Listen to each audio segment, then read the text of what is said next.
बिस्मिल्लाहिर्रहमानिर्रहीम। अस्सलाम वालेकुम। Welcome back to my YouTube channel. आज हम लोग अपनी book introduction to statistical theory part 2 Sher Mohammad Chaudhary की बुक से चैप्टर नंबर 14 के फर्दर एग्जांपल्स को सॉल्व करेंगे।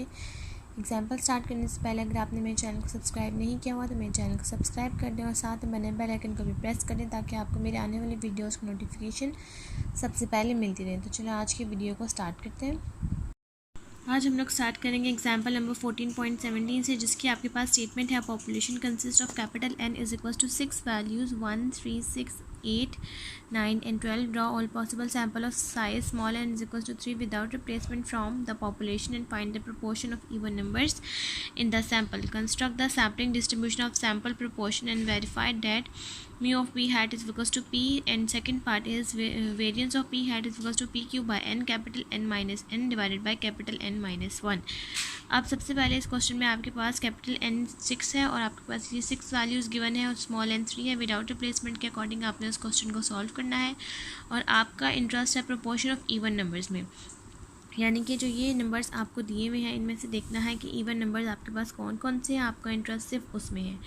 आपने इसको सॉल्व करना है, सैम्पलिंग डिस्ट्रीब्यूशन बनानी है और mu of P hat is equals to P इसको वेरीफाई करना है और वेरिएंस ऑफ पी हैट इसको वेरीफाई करना है according to P Q by N capital N minus small n divided by capital N minus 1। अब हम लोग एग्जाम्पल नंबर 14.17 को स्टार्ट करते हैं। एग्जाम्पल नंबर 14.17 के सोल्यूशन में आपके पास ये डाटा गिवन है, उसके बाद आपने विदाउट रिप्लेसमेंट के अकॉर्डिंग सॉल्व करना है, जिसका फार्मूला बनता है capital N combination small n। 6C3 करेंगे तो हमारे पास 20 सैम्पल्स बनेंगे और इस तरह से आपने कॉलम ड्रॉ कर लेना है नंबर ऑफ़ सैम्पल्स का और पी हैट का।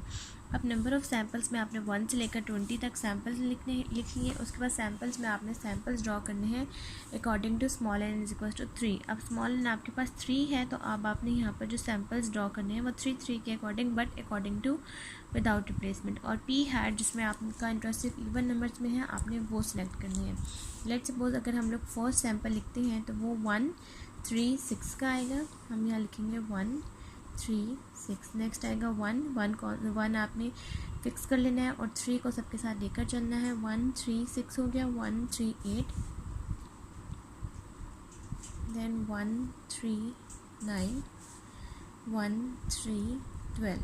अब 1 को आपने फिक्स रख के पहले 3 से किया, अब 3 ख़त्म हो जाएगा, अब 6 से स्टार्ट करना है। ये बनेगा 1, 6, 8, 1, 6, 9, 1, 6, 12। नेक्स्ट 3 और 6 दोनों हो गए, इसको कैंसिल आउट करके अब 8 के साथ चलना है जो कि होगा 1, 8, 9, नेक्स्ट 1, 8, 12 और 8 हो गया। अब लास्ट बनेगा 1, 9 और 12। अब 1 से सारे नंबर हो गए। नेक्स्ट अब 1 को ख़त्म करके 3 को लेकर चलना है जो कि बनेगा 3, 6, 8, 3, 6, 9, 3, 6, 12। नेक्स्ट आपके पास यहाँ पर बनेगा 3, 8, 9, 3, 8, 12। उसके बाद अब आपके पास आएगा नेक्स्ट 3, 9 और 12। अब 3 से सारे कंप्लीट हो गए। नेक्स्ट अब बनेगा 6, 8, 9, 6, 8, 12, 6, 9, 12। उसके बाद 6 से भी हो गया और लास्ट बनेगा 8, 9 और 12। अब इस तरह से ये सैम्पल्स ड्रॉ करने के बाद अब आपने यहाँ पर देखना है कि पी हैट यानी कि प्रोपोर्शन कैसे बनेगा। अब आपने इन तीनों नंबर्स में से देखना है कि इन तीनों नंबर्स में से ये 3 नंबर्स हैं जिसमें से आपके पास इवन नंबर कौन सा है। तो 1 और 3 ऑड है तो 6 इवन नंबर है, तो ये प्रोपोर्शन आपके पास हमेशा फ्रैक्शन में होती है, तो ये आ जाएगा 1/3। 1 इसलिए कि एक ही इवन नंबर है और टोटल वैल्यूज़ 3 है तो डिवाइडेड बाई 3। अगर आपके पास सैम्पल 2 के बनेंगे तो फिर आपने डिवाइडेड बाई 2 करना है। 4 के सैम्पल्स बनेंगे डिवाइडेड बाई 4। जितनी वैल्यूज़ होंगे उससे डिवाइड करना है, जितने नंबर्स होंगे वो ऊपर मेंशन हो जाएंगे।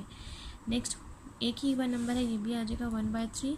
नेक्स्ट कोई इवन नंबर नहीं है, ये सारे ऑड नंबर है 0। नेक्स्ट आ जाएगा 1/3। नेक्स्ट ये दोनों इवन नंबर्स हैं, ये आ जाएगा 2/3। इसी तरह से सारी वैल्यूज़ आपने लिखती जानी है। जो आपके पास कोई नहीं होंगी वो 0 हो जाएगा, 1/3, 2/3 और जहाँ पर आपके पास तीनों इवन नंबर्स आ रहे होंगे वहाँ आ जाएगा 3/3 डेट इज़ इक्वल्स टू 1। इस तरह से आपके पास पी हैट की सारी वैल्यूज़ बन जाएंगी। अब इस वैल्यू के बाद जिस तरह से आप स्मॉल एक्स के लिए करते थे, अब उसी तरह से अब आपने स्मॉल पी हैट के लिए करना है। मैं आपको यहाँ पर कॉलम मेंशन कर देती हूँ कि मीन वाले में हमारे पास कॉलम बनते थे X bar, frequency of X bar frequency of X bar square frequency of X bar. ये कॉलम्स आपके पास बनते होते थे, जिसको अब आपने कन्वर्ट कर देना है P hat frequency of P hat frequency of P hat square frequency of P hat. क्यों? क्योंकि उस वाले में आपके पास mu of X bar equal था summation X bar frequency of X bar, यानी कि इस वाले कॉलम के। अब इस वाले क्वेश्चन में हम लोगों ने यूज़ करना है म्यू ऑफ पी हैट, जो कि इक्वल आएगा summation P hat frequency of P hat, यानी कि इस वाले का पूरा कॉलम आपके पास directly mu of P hat बन जाएगा। तो अब हम यहाँ पर जो सम करेंगे वो म्यू ऑफ पी हैट बन जाएगा, और प्रीवियस वाले में आपके पास sigma square P hat equal था summation X bar square frequency of X bar minus summation X bar frequency of X bar का होल स्क्वायर। इस वाले में आपके पास variance of X bar equal आएगा summation variance of P hat equal आएगा summation P hat frequency of P hat minus summation P hat frequency of P hat का whole square. इस तरह से अब हम लोगों ने ये दोनों चीज़ें फाइंड आउट कर लेनी है। अब उसके लिए हमें चाहिए स्मॉल पी हैट। अब स्मॉल पी हैट में हमने देखना है कि सबसे स्मॉलेस्ट वैल्यू कौन सी है, जो कि बन रही है 0, उसके बाद 1/3, देन 2/3, और उसके बाद लास्ट वैल्यू बन रही है 1। अब उसके कॉरेस्पॉन्डिंग हम लोगों ने देखना है कि 0 कितने टाइम्स है, 1/3 कितने टाइम्स है, और 2/3 कितने टाइम्स है, और इसका सम लाजमी आपके पास 20 होना चाहिए, और इसका सम 1। अब हम लोग इन सारी फ्रिक्वेंसीज़ को काउंट करके यहाँ पर लिख लेते हैं और चेक करते हैं कि क्या उसका सम 20 है या नहीं। तो हमारे पास इस फ्रिक्वेंसी का सम 20 के इक्वल आ रहा है, और ये बन जाएगी 1/20, 9/20, 9/20 एंड 1/20। अब हम लोगों ने इस वाले कॉलम को इस वाले कॉलम से मल्टीप्लाई करवाना है, तो फर्स्ट वैल्यू 0, और सेकंड वाले में भी आपके पास 0 ही आ जाएगा, क्योंकि 0 किसी भी कॉलम से मल्टीप्लाई हो तो वो 0 ही बन जाता है। नेक्स्ट आपके पास बनेगा, आपने 1/3 को 9/20 से मल्टीप्लाई करवाना है, इस वैल्यू को यहाँ लिख देना है। नेक्स्ट 2/3 को 9/20 से मल्टीप्लाई करवाना है, उस वैल्यू को यहाँ लिख देना है। उसके बाद 1 को 1/20 से, तो वो हमारे पास 1/20 ही आएगा। अब ये दोनों वैल्यूज़ लिख के हम इसका यहाँ पर सम कर लेते हैं। अब हम लोगों के पास इसका सम आ गया है 10/20, जो कि directly mu of P hat बन गया है, और p hat square f o p hat का सम आया है 5/20। इस कॉलम के लिए आपने p hat f o p hat के इस कॉलम को इस पी हैट से मल्टीप्लाई करवाना है, तो 0 0 0, 1/3 multiply 3/20, 1/20, 2/3 multiply 6/20, 4/20, 1 multiply 1/20, that is 1/20, और आंसर आ जाएगा 5/20। अब हम लोगों ने mu of P hat solve करना था, जो कि इक्वल आ गया है हम लोगों के इस फार्मूले के according 10/20, that is equals to 1/2, या फिर आप इसको 0.5 भी लिख सकते हैं। और sigma square of P hat का ये फार्मूला है, जिसके अकॉर्डिंग हम लोग यहाँ पर वैल्यूज़ को पुट करेंगे। सबसे पहले आ जाएगा 5/20 minus 10/20, that is equals to 1/2, इसका स्क्वायर। अब हम इसका स्क्वायर करेंगे तो हम लोगों के पास सिग्मा स्क्वायर पी हैट का आंसर आ जाएगा। इसका आंसर आ गया है हम लोगों के पास 1/20, डेट इज़ इक्वल्स टू 0.05, और म्यू ऑफ पी हैट का हम लोगों के पास आंसर आ गया है 0.5। अब हम लोगों ने वेरीफाई करना है कि क्या हम लोगों के पास mu of P hat equal है पी के, और दूसरा है हम लोगों के पास कि क्या हम लोगों के पास sigma square P hat equal है P Q by small n capital N minus small n capital N minus 1 के। तो अब हम लोगों ने सॉल्व करना है p का फार्मूला है x/n। x का हम लोगों के पास यहाँ पर फार्मूला बनेगा कि आप लोगों की इवन नंबर्स कौन से हैं। अब हम लोगों ने अपने डाटा में देखना है कि हम लोगों के पास इवन नंबर्स कौन से बने थे। तो ये हम लोगों के पास वैल्यूज़ हैं जिसमें इवन नंबर्स हैं 6, 8 और 12। ये 3 आपके पास है, कैपिटल N आता है।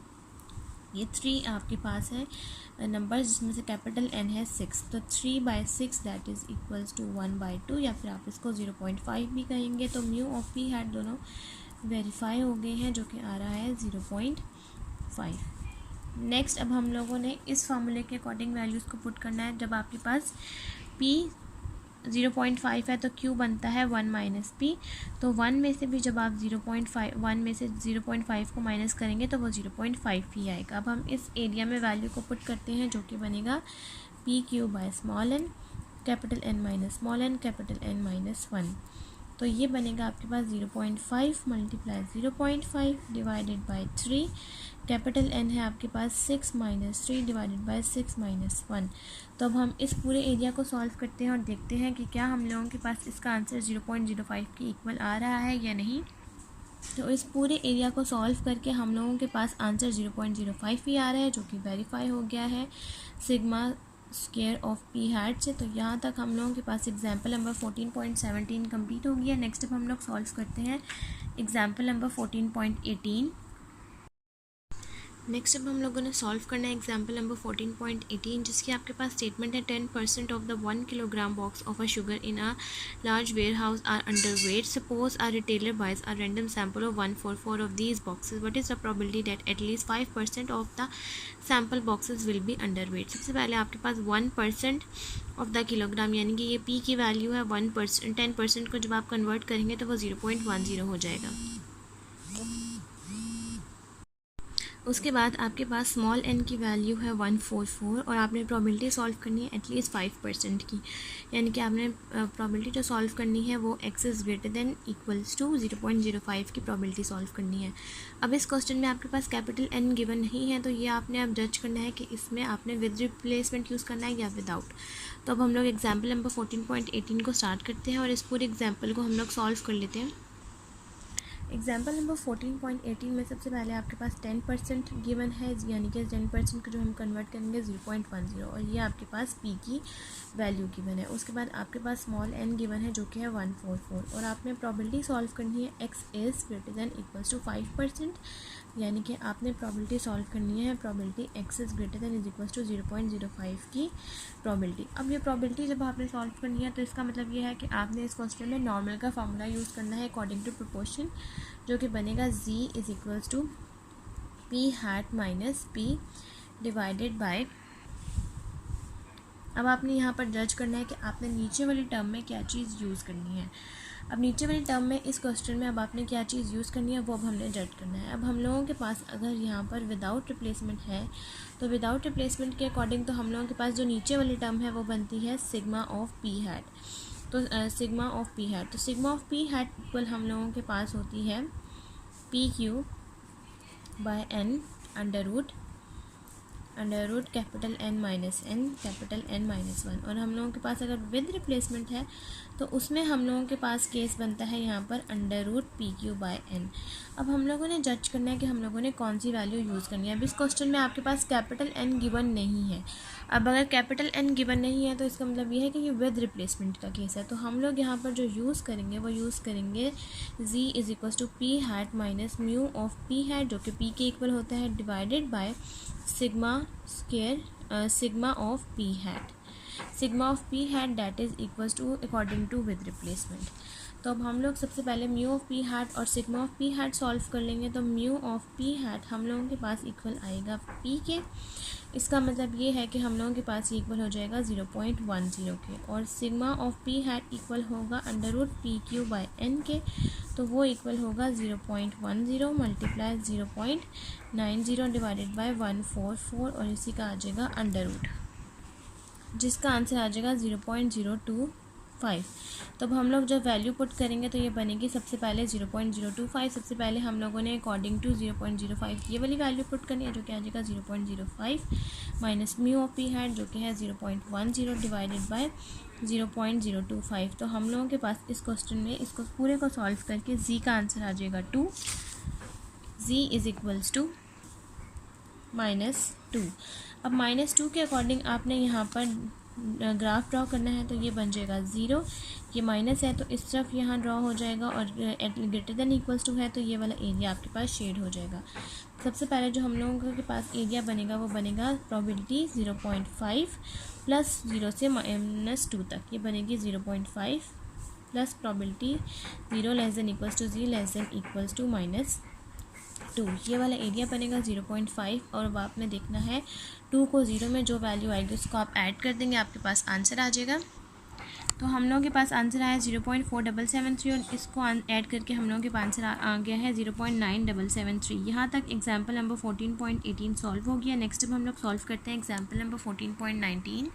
एग्जाम्पल नंबर 14.19 की हम लोगों के पास स्टेटमेंट है 2 random sample of size n1 is equal to 14 n2 is equal to 45 are drawn from a binomial population with p is equal to 0.60. What is the probability that minus 0.15 less than p hat 1 minus p hat 2 less than plus 0.15?